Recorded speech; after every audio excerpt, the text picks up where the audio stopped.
जिस समय यमराज धर्मराज के सामने जीवात्मा पहुंचता है तो पहला प्रश्न होता है चित्रगुप्त से कि इसने एकादशी व्रत कितना किया। यहां से बात आरंभ होती। अब आप कल्पना करो कि इसकी कितनी बड़ी महिमा होगी। सर्वाणि पापानि तिष्ठन्ति, जितने भी अन्नमाश्रित तिष्ठन्ति, जितने भी पाप हैं, ब्रह्म हत्यादि कानि च, बड़े बड़े जितने पाप हैं वो एकादशी के दिन अन्न में आकर के बैठ जाते हैं, और जो अन्न का ग्रहण करता है उसे सारे पापों का दोष लग जाता है।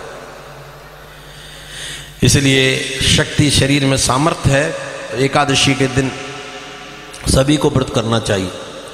8 वर्ष से लेकर 8 वर्षात 80 वर्षाणी, वृद्धावस्था में जब तक शरीर में सामर्थ्य है तब तक एकादशी को अन्न का त्याग करो। एकादशी का व्रत गर्भवती बहू बेटी को नहीं करना चाहिए। जिसके पेट में बच्चा पल रहा है उसे व्रत मना है। जिस बहू बेटी का बच्चा उसके दूध से पल रहा है उसे एकादशी का व्रत नहीं करना चाहिए, उसे अन्न खाना चाहिए, क्योंकि उस बालक की सुरक्षा की बात है।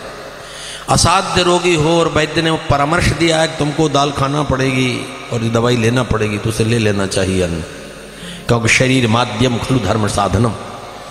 यदि आपका शरीर बचा रहेगा तो आगे बहुत धर्म करोगे, बहुत पुण्य करोगे, और यदि शरीर चला गया या शरीर में कोई ऐसा विकार हो गया तो आगे की होने वाली आपकी धर्म की सारी क्रिया समाप्त हो जाएगी। इसलिए शरीर के साथ हट नहीं करना चाहिए। बहुत ध्यान से सुनो, जिनके शरीर में सामर्थ्य है, सामर्थ्य रहते धर्म का पालन नहीं करते, उनको दोष लगता है, और जिनके शरीर में सामर्थ्य नहीं है इसके बाद वो धर्म करते तो उनको भी पाप लग जाता है। आपको निमोनिया था, डॉक्टर ने मना किया था, और आप फिर भी कह रहे हैं कि आज तो अमावस्या है, हम तो नर्मदा में स्नान करेंगे।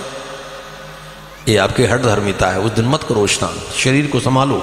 जब शरीर संभल जाएगा तो सैकड़ों बार स्नान होगा, और यदि कोई विसंगति बन गई तो फिर कभी धर्म का मार्ग ही समाप्त हो जाएगा। इसलिए गर्भवती स्त्री को, अत्यंत वृद्ध को, छोटे छोटे बालकों को जिनकी कोमल वृत्ति है, इनको एकादशी का व्रत शास्त्र ने मना किया है। उन्हें अन्न दिया जा सकता है। चावल का तो अति निषेध है। 10वीं एकादशी में चावल नहीं लेना चाहिए। समझो आप, ये तो आप ही के ऊपर है कि आप समझोगे, समझ पाओगे तो इनकी समझ में आएगा।